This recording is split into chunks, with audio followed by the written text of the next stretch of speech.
My name is Darren Peterson, and I'm the head winemaker here at Quady Winery in Madera, California.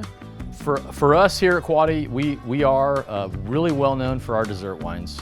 We started off making port and quickly found a couple of alternative grapes, lesser known grapes, muscats. We were making dessert style wines from them.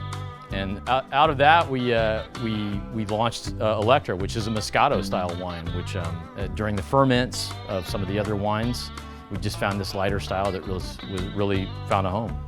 My name is Crystal. I am the winemaker for Quady Winery. Here at Quady, we deal with all different kinds of muscats. I'm currently working on the rosé blend for Quady. The style is a little more eccentric, and so that's been a lot of fun getting to play with that and mixing all of the muscats in there and getting the perfect color pink. The main thing that is so unique is the growing region and how much we can grow. And our neighbors are growing something different than us, and you can throw a rock and hit someone growing something completely different. And I believe the Central Valley does it all really well.